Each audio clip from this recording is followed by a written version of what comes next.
خلاص, so today we'll have a look at the protocol of RCHOP. This is one of the commonest protocol we give in lymphoma patients mainly. Okay, so we have a combination of rituximab,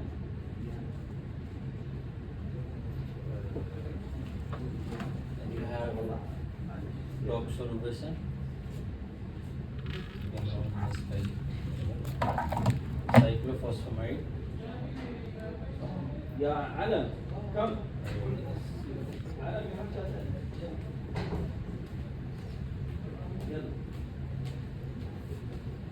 Vincristine, prednisone.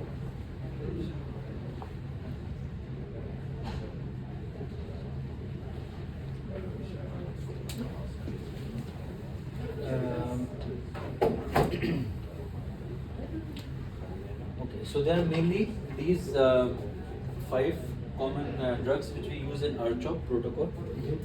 And if you understand this session, it's very important because all of these medications, not even RCHOP, all other protocols, maybe you'll find vincristine, cyclophosphamide, doxorubicin, prednisolone, everywhere, in all the other protocols as well. So you just have to know the basics of these medications. Number one, what is this medication specifically? So we have like, let's say, B cell lymphomas. It's a lymphocyte or lymphoma cell. All these cells have a marker which is called CD20. So there is a drug which would actually go and kill those cells which have CD20 on them. So rituximab is a medication. It's a biological therapy which will go and kill any cell which has CD20 on them. So these CD20 cells are mostly found in lymphomas, and those lymphomas which are usually B cells. So any B cell lymphoma, any B cell cancer will usually, a lot of times, have CD20 on their cells. So rituximab is a very effective drug for those diseases. One, this is its mechanism. Secondly, what could be the complications? If you are using rituximab in a patient, what could go wrong? So rituximab, because it's a biological drug, you will have severe allergies. The allergies could be so severe that it could lead to anaphylactic shock. Okay. So whenever you are giving rituximab for the first time, you will start slowly. You always, if you have given it, you will start with a very slow rate and then you slowly, gradually increase it.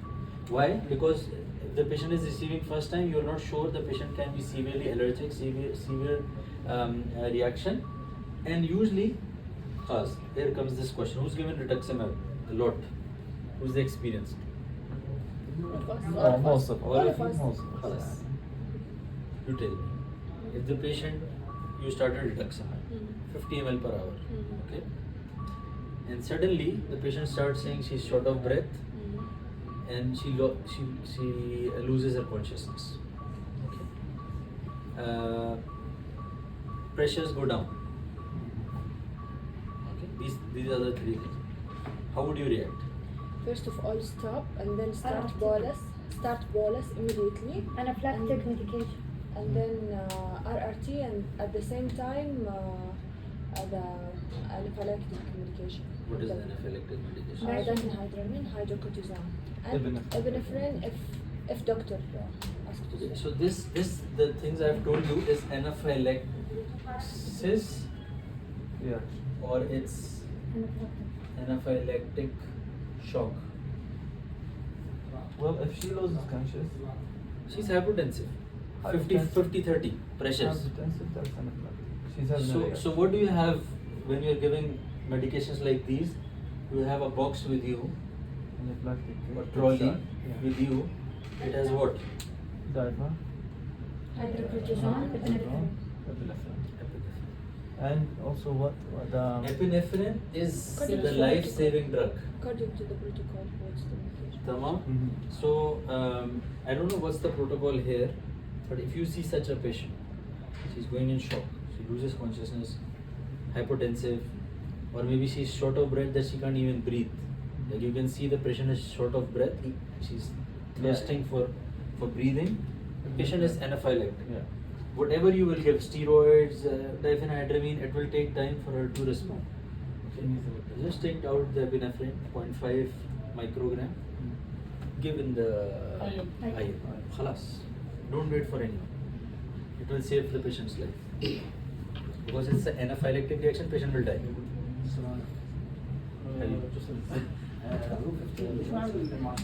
Tamam. So this is important with rituximab. Another problem, if you see this chart, whenever you give rituximab or biology to anyone, you have to make sure 2-3 things. What? Number one, serology. Hepatitis B, C, HIV. It's there in the system or no? If let's say the physician comes to you, start rituximab. It should be your reflex. Go in the system, check hepatitis B, C, HIV. All are negative or not negative. If any one of them is positive, you have to inform the physician. It's positive. Why are you proceeding with rituximab? This is you have to ask the physician. Why? Okay, you just don't have to proceed. So that's why if you see the protocol, you will see in the protocol they will ask you the serology. Both of the work with it. Hepatitis B status, ideally everything. And even in the hepatitis B, there is one thing which is called Hep B core. Okay, so this, if it's positive, then also you will start rituximab, but usually we give patients antiviral, which is entecavir or tenofovir, then we start. Okay, so serology is important. So one thing is allergic reaction, which is important with rituximab. Second is serology. Why? What is the problem? Because remember, your antibodies are made from B cells. Okay, so if you give anything that will kill B cells, it will damage your antibodies. Okay, so once it damages your antibodies, your body will not be able to fight infections, especially those which are latent. Let's say you have hepatitis B infection, but it's not aggressive, it's just hidden in your body. Or it's slightly positive, and you check the hepatitis C and you got the NT-HCV positive. Okay, but the patient is stable, and he just has incidentally we found he is NT-HCV. Okay, he has not aggressive hepatitis C disease. You give them rituximab, it kills the 20 cells, decreases your antibodies. This hepatitis C, which was sitting easy peasy, come up and your liver is gone. Fulminant hepatic failure. Okay, it will khalas, your liver is gone. So all those patients who are receiving biology like rituximab, you have to be very careful that their serology is all fine before you proceed.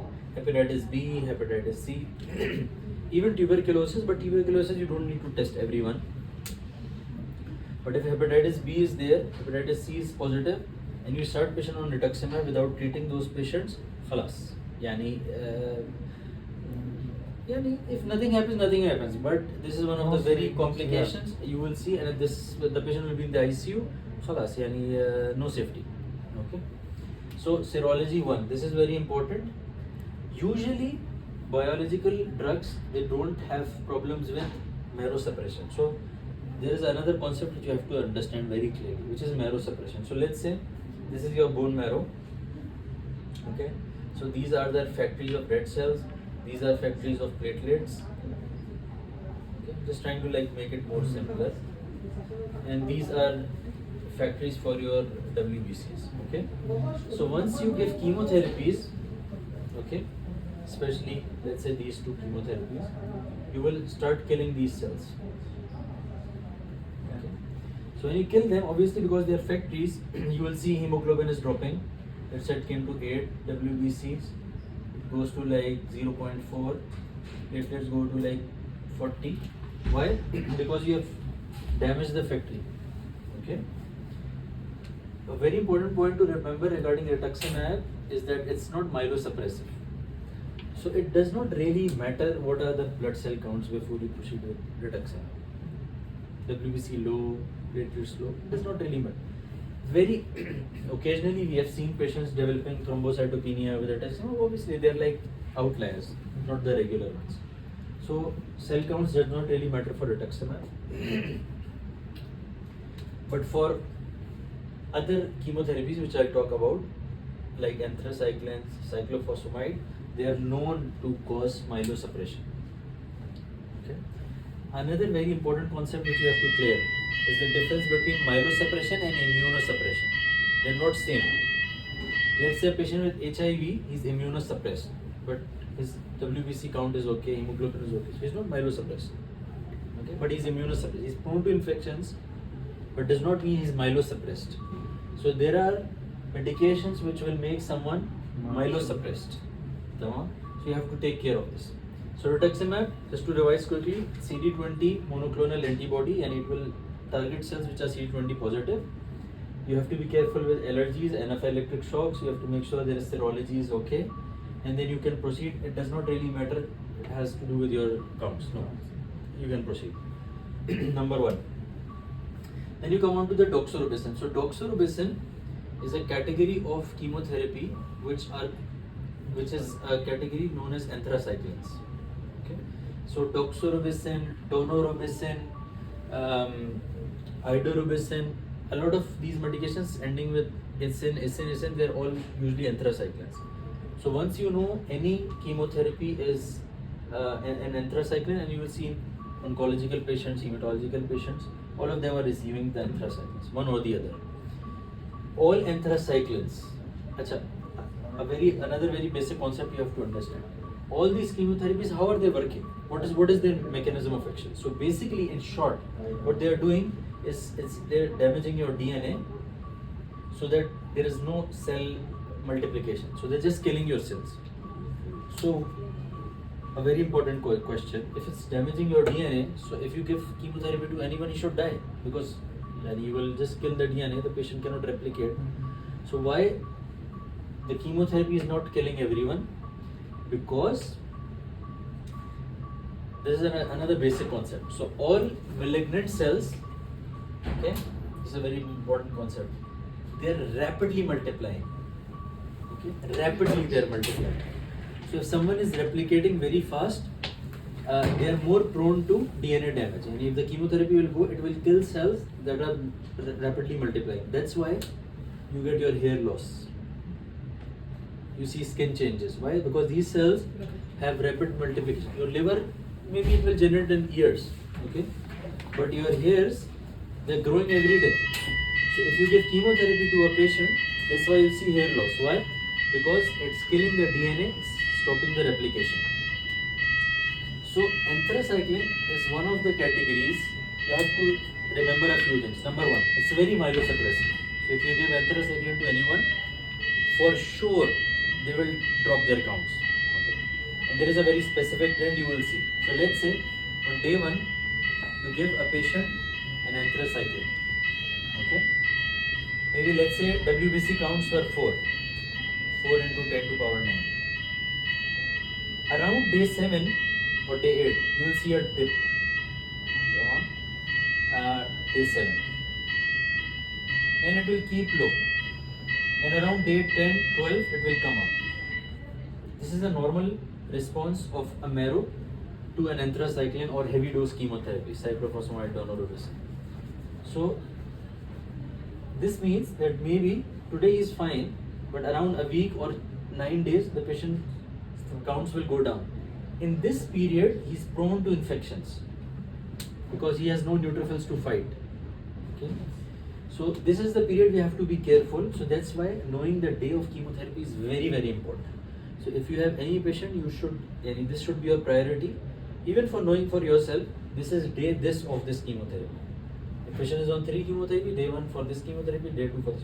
Because you'll be able to know, now this patient is more prone to infection. So let's say you gave this chemotherapy to a patient, he's admitted, and around day 9, he got a spike of fever. Okay, in other patients, a spike of fever, what's the big problem? You just give paracetamol, you give antibiotic. No, this patient the only thing to fight for his life will be your antibiotics. He doesn't have anything in his body. So if there is any infection, it will go and kill him. It's just like a country without an army. So anyone will enter, do anything he wants. Nobody can stop. Unless there is an aid from someone else. Okay? Which is antibiotic. So these patients, you have to be very vigilant. Any patient who is neutropenic and he gets fever, think of it as someone having an MI. Okay? So you will not just ignore. If you hear someone getting a STEMI or MI, you will be like, or a stroke, you will panic. You will just like try solving things. So febrile neutropenia, you cannot be relaxed. You have to like immediately call the physician. Patient is neutropenic. Just make sure there's antibiotic is there, or if you need to upgrade the antibiotic, etc., etc. Okay. So anthracyclines, one is his myelosuppression. Second problem, which you should all know. Can I say something before we pass on? Can we actually explain why we are not given in that period acetaminophen, specifically in that period, between let's say day 7 till day 12 or until he Yeah. recovers? So basically, what's the purpose of acetaminophen? You want to subside the fever. Okay. But in this period, let's say if the patient has an infection, okay, and your body's natural response would be to spike a fever. This is a signal to you that something is wrong. Okay? And what you are doing, giving acetaminophen ala tool without PRN, you just like fixed dose, khalas. Patient will be happy, we will be happy. So you will like shut the signals mouth, khalas. Even if there is something, the patient will not be able to tell you. And what will happen suddenly, he will become hypotensive, go in shock, tachycardic. You will know with this then. And you will go next time to see his vitals, khalas, maybe he's not even alive. So never give acetaminophen ala tool. Although there is disagreement on this, to be honest, there is some data saying that even these 6 patients, they will even spike fever even if you are giving acetaminophen. So you should not like deprive them of acetaminophen. It's painful to go through fever, etc. But in general, this is you should not give Cover the ala tool paracetamol. Yeah, you should not mask. Another thing which could mask fever is dexamethasone, steroids. Anyone on steroids will mask his fever. So you will think, khalas, everything is good, no fever. If the patient is on steroids, you have to be careful. No, maybe he's still febrile, but he's spiking fever, but you are suppressing it with dexamethasone, so you don't know. Very important thing, you have to remember. Heart. Okay. You all have heart. Doxorubicin, all anthracyclines, doxorubicin, daunorubicin, which we give in ALL or other chemotherapy, if the category is anthracycline, they have a known cardiotoxicity.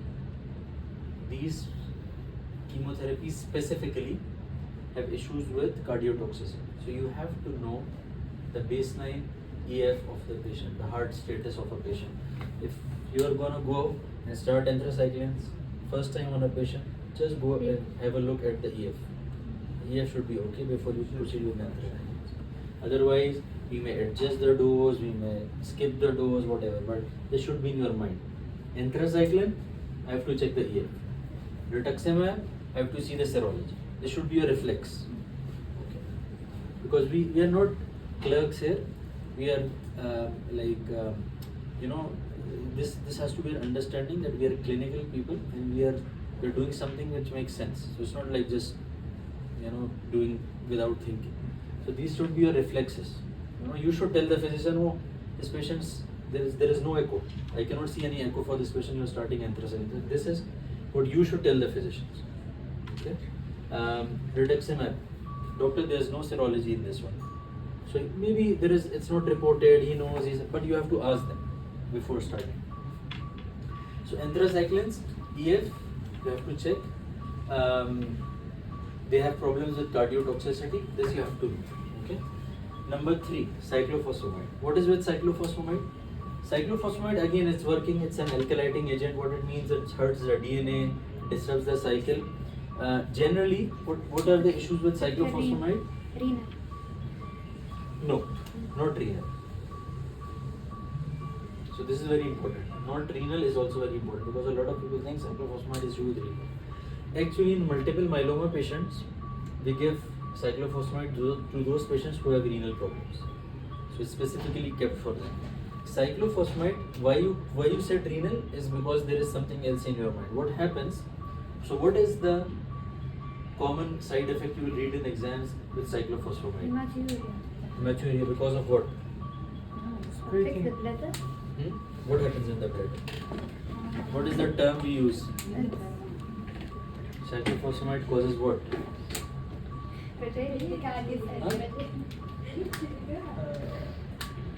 You know hematuria. Yeah, hematuria because of what? What happens in the bladder?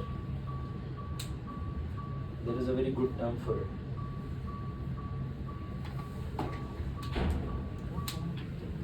I know Guys, to come we from give. you. I know we give Mizna to protect the bladder. To but protect what? the Muscles, not Kidney function? Kidney. No, That's no. what I'm saying. This is the misconception we all have.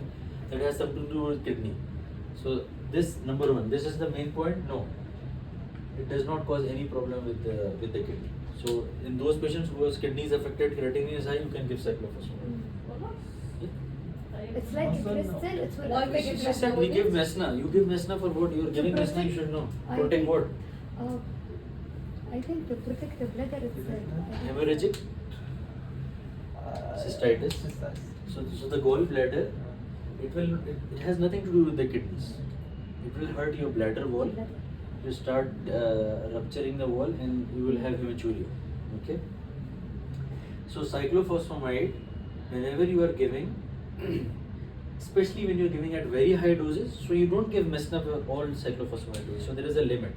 If the cyclophosphamide, especially if you see the DR-EPOC protocol, there is if you go like at level 3, then you start Mesna, like 1250 or something. At 750 you don't even. In RCHOP you guys are not giving Mesna. Why? Because it's a lower dose. I have one question. Yes. I'm not sure. Maybe it's increase acidity in the blood. No, well, even if in the blood, even if it will increase, it has nothing to do with the gallbladder. Gallbladder is a totally separate area. Tamam? So what you have to be aware. Number one, it has nothing to do with the kidneys. So even if with the patient renal failure, you can go with cyclophosphamide, but you have to be vigilant with the hematuria which is coming from the gallbladder. Okay. And to protect this, we give Mesna. Okay. Any major side effect? Yes, cyclophosphamide can again cause myelosuppression, so you have to be aware of this. And if the patient, usually here we give IV cyclophosphamide, but there are tablets for cyclophosphamide. If you receive oral cyclophosphamide, any patients, he will be very irritable, maybe nausea, vomiting. They are big tablets, a lot of them. It's very bad to eat. They will maybe just come to you, no, we cannot tolerate it's orally any gases and this one. So it's like it's not usually very tolerated well orally. So in IV you don't find any problem, except that you should know that it will cause you myelosuppression. Vincristine. Khalas, I want to know answer from you guys. What is khalas? Vincristine, simple, I will just tell you. It's microtubule inhibitor, which is again it's affecting your DNA problem. But what is the major problem with vincristine? Neuropathy. Neuropathy. Becomes neuropathy of that. Yeah. So what do the patient says? Numbness. What he says in Arabic? تنميل. Tanmeel, I'm having tanmeel. Tamam? ما بيشتغل بالإنجليزي. So any patient who's coming in and saying, khalas, what are the khalas, the patient is not on any chemotherapy. He comes to you, just random, maybe your neighbor. He comes to you, I'm having like tanmeel in my hands, and even in my foot. What do you think about it? What comes in your mind? What could it be? He's not on any chemotherapy, just for learning purpose. Issue with Top two things. What has peripheral neuropathy to do with the heart? issue with the CNS. So you have to know. Yes. Why? Tissue or something. So whenever patient is telling you this specific symptoms, yes, diabetes, very good. This is one of the first thing you will think. And yes, And something Doctor, obviously it's affecting not your nervous system. immunosuppression But what is the problem? So peripheral neuropathy, see, it's just like it will help you in your general life also. So there are two things you have to make sure. One, so these peripheral neuropathy, especially in diabetes, you have hand and glove peripheral neuropathy. This is a specific patterns. You will see here on the hands and the leg. Patient will just say when I'm walking, my slippers, I cannot like keep my slippers on. Maybe I'll just leave my slippers while walking. So peripheral neuropathy, you should not ignore. Yani you should at least mention to the physician, or also you should know yourself. Maybe every time patient is coming in and his complaint is increasing. Okay. So so sometimes what it could do, it could even lead to like complete motor weakness. And sometimes it's sensory, sometimes could go motor. Sometimes patient will just come with a foot drop. And you will see he's not putting up his feet. He's So coming it's with a called foot the drop. neurotoxicity? Yeah, you will not call neurotoxicity, maybe, but it could not only cause sensory peripheral neuropathy, it could also cause motor neuropathy. Another problem, where in your body you also have nerves which you are not even thinking, is your gut. Okay, is your gut. Your gut has the most advanced nervous system. So when you are in tension, the main thing you will have problem is with your gut. It's your second brain there. So your gut, some people will just receive vincristine and they will come with absolute constipation. Because their gut is it's dead. It's not having the proper peristalsis. So vincristine you should know. Number one, peripheral neuropathy. Number two, it could cause foot drop. Number three, it could cause constipation. So patient can land with any of these symptoms. So last time you gave RCHOP, the patient has come for second cycle. Patient came in saying, when I walk, I have. Khalas, you will not give him vincristine. When the next time his other foot is also gone. Doctor, but vincristine is not immunocompression. So this is a good question. So vincristine has very less effect on the myelosuppression. Vincristine's sister, known as vinblastine, you will give in some chemotherapy protocols. Vinblastine has less peripheral neuropathy, but it has more myelosuppression.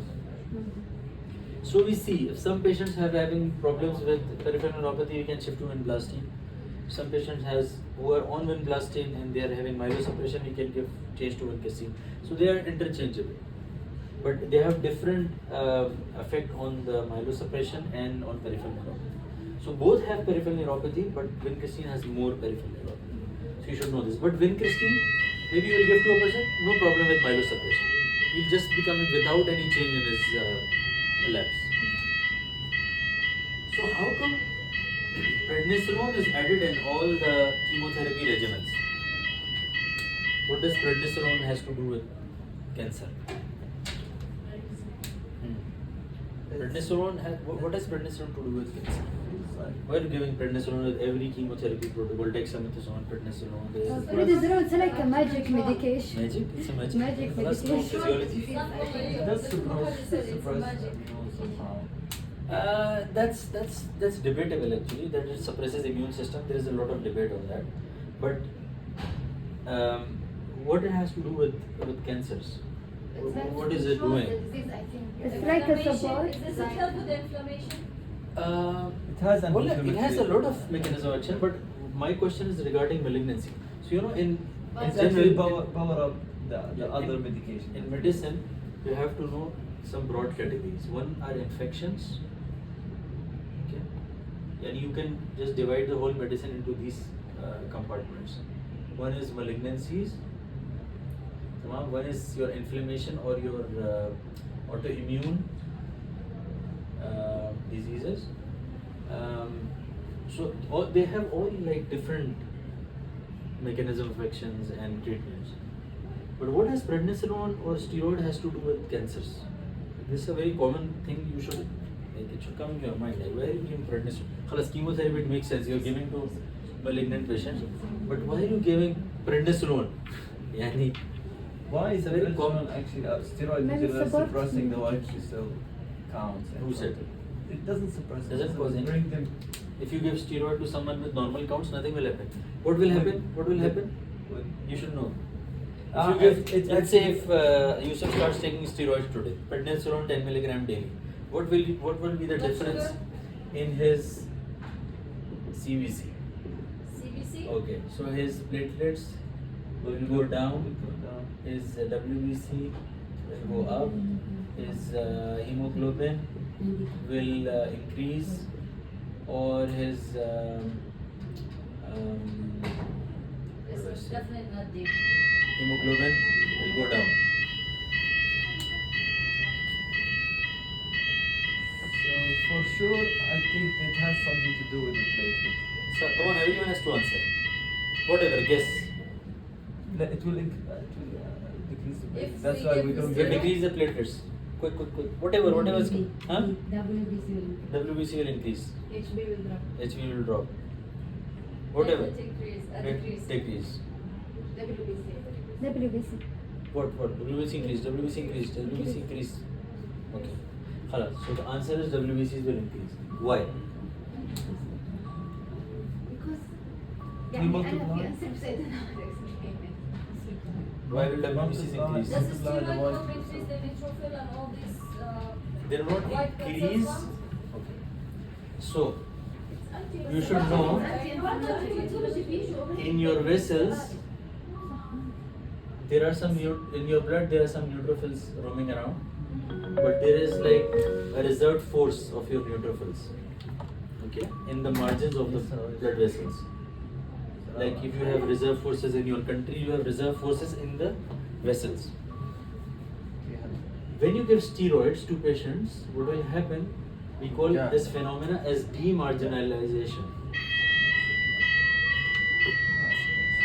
So what happens that these neutrophils that are attached to the vessel wall, they will be released into the bloodstream. It's not increasing, it's just in the blood they are increasing, but they're already present in your body. But what steroid does is that it demarginalizes. So Why let's say you the want patient this on one? steroids and you see that WBCs are 25,000. And you just think, patient has infection or what is WBC having? So you should look at his medications. Is he taking steroids? If he's taking steroids, it's not infection. This I'm telling you like general. Some patient female is coming, you're thinking she's UTI, you're giving antibiotics or she's resolved now and she can just comes up and you see the doses are very high, 25,000. Why? Okay. You see she's taking steroids for some reason, autoimmune or, steroids you give in everything. You give in everything, autoimmune diseases, malignancy. So steroid has a lot of functions. So this is a phenomena which has no problem. It has nothing to do. There is no issues. He's a normal patient. The only thing is that by the steroids, for whatever reason you are giving this patient, the neutrophils have been demarginalized and they are into the blood. Okay. In general, what is prednisolone doing with malignant cells? There are a lot of theories of how it works in the cancer cells. Some say it causes apoptosis of the cancer cells, etc., etc. And some say it just works like chemotherapy, that it basically damages your DNA. So generally, steroids are not something which you should regularly take. Okay, it will have its side effects, a lot of them. But for short time, yes, it's a magic. And it will treat you. So something for a short time is excellent, but for long time, it will damage everything in your body. Okay. Prednisolone or steroids, you should know. Maybe I would say, even if you combine all of them and you give them to a patient, the patients taking steroids long term will have more complications. So, what are the common complications of steroids? One, patient can get diabetic. Diabetic. They will Secondary lose their to the- secondary to less steroids. Number two, this patient's so there are some long-term side effects, but there are short-term. The patient is there with you, is receiving high-dose steroids, and you go to the patient, Allah, my sleep is disturbed, I cannot sleep. Yeah, Steroids. because that's Steroids taken at morning. will disrupt your sleep cycle because there is a normal mechanism in your body for the steroids to work. At one time they will be high, low, but when you're giving steroids, Can you check it, please? they will just change your whole sleep pattern. So that's why ideally steroids should be given in the morning time. So if you want to give BID, give in the morning AM and give at like 2 p.m. Don't give at 8 p.m. at night or 10 p.m. at night, because that will disrupt the sleep of the patient and he will be very angry. He will also be angry. I don't know what mechanism, but steroids will increase your agitation and angerness. So patient who's on steroids, he will have a very low threshold. He will get angry at small things. If someone is at home and you will ask his wife, let's say, or their husband, oh, how is she? She's very angry. Even for small things, they will become very angry. So this is one of the, you should know these things. Patient will become very hungry. Patient on steroids, he will like to eat a lot. So these are one of some things which you should know. These are the short-term things. The long-term, patients can have retinopathy, patients can have glaucoma, patients can have, your joint problems. Your diabetic patients. Yeah. Not really, but if you give higher dose dexamethasone to children or even to adults, they will just come with the necrosis of your. Same with Yeah, maybe. So this you have to remember that prednisolone is not free from side effects. It's one of the most notorious amongst all, I would say, to be honest. So this is the mechanism and the side effects you should be knowing. So generally, so let's say now, I would say you're going to go to a patient and you're starting rituximab RCHOP. Okay. So RCHOP, how does RCHOP works? So RCHOP is one of the very commonly given regimens you will give in patients. But if you know all these drugs, a lot of chemotherapies will have these drugs anyways, with different combinations with the same drugs. So if you know the basic things, it's not a problem. So RCHOP, how does RCHOP work? So you give rituximab on day 1, tamam, and then you give doxorubicin, cyclophosphamide, vincristine all together on the same day. Ideally, maybe the next day of rituximab, then you give all these 3 drugs, and prednisolone you start from day 1 to day 5. Whenever you are discharging a patient, just make sure, this is also very important, because a lot of time what happens, you just give the first cycle and the prednisolone the patient is discharged to take at home. So just make sure when you are discharging a patient on RCHOP that you are discharging with prednisolone 4 days, which the patient will take at home. Okay? And then you should always remember this cycle. The patient will go neutropenic on these days. So maybe you gave chemotherapy, discharge the patient. On day 9, the patient is admitted with febrile neutropenia. Okay. Usually RCHOP we give every 21 days. So every 3 weeks the patient will come in, will get RCHOP, and normally we give 6 cycles. هنا We usually give 6 cycles of RCHOP. Normally what we do is we give 2 cycles. We give 2 cycles of RCHOP, and then we do a PET scan. Why do we do a PET scan? To know if the chemotherapy is even working or not. So after 2 cycles, you do a PET scan. You see as the patient is improving, the counts, the lymphoma, the cells are okay, and then you shift to you continue the 4 cycles. Sometimes you may give less or more cycles depending on the condition. So this is mainly RCHOP. Any questions regarding RCHOP? Okay. I think let it keep it to this one. I was just trying to think of intrathecal chemotherapies. We will keep it some other day. Yes. Thank you so much. Thank you, doctor. Thank you so much. You're welcome. One question. Why are we giving pre-phase with steroids before? Okay, so Why you give? Why we so usually if there is a very bulky disease, okay, so you have to remember this. If there is a bulky disease, obviously what you're doing is if you give all these chemotherapies, so let's say these are the lymphoma, this is the lymph node which has all big atypical large lymphocytes which are basically lymphoma cells. So when you will hit them and they will break, what will happen? All the things which are inside of these cells will come out in the blood. TLS. Okay. So yes. So which we call tumor lysis syndrome. Okay. What happens? So what is inside? Let's say potassium is intracellular. It will come out in the blood, and its level will increase. And if its level will increase, what's the problem? So what is the problem? Let potassium increase. Cardiac. Yeah. So there is a balance. There is your whole body is working on electricity. Like your heart has complete electrical system. So if there is a imbalance of potassium, other electrolytes, you can have arrhythmias. So high potassium, Phosphate. high phosphate, which is another intracellular thing. Uric acid. Uric acid will increase. What will uric acid do? It can form crystals in your kidneys and cause you acute kidney injury. What will happen to calcium? Decrease. Why? Because the phosphate increase. Yes. So what happens? You should remember, and when you break down all of these things, there will be increase in phosphate, and this phosphate will bind with calcium in the blood, and it will cause calcium to decrease. Tamam? And all of these complications, maybe patient will go in acute kidney injury. He's having a lot of problems. So to save, when there is a bulky disease, what we do is with steroids. First, we'll just reduce the burden. Let's say there were like 10 cells, now there are just 5 cells left, and then you give the chemotherapy on these cells. Okay? So what you are doing basically, for all these toxicities and the toxic effect of the chemotherapy, you will just go and have a big bomb blast. So you just initially you targeted specific, you reduce the burden of the disease with steroids, and then you give chemotherapy. So the damage is not that great. The patient will not go into complications.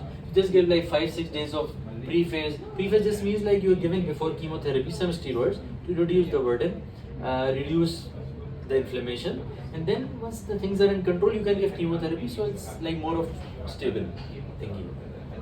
Okay. Thank you so much. Thank you guys for attending. والله بارك الله فيك. What is the reply for Barakallah fi? شكرا. Shukran.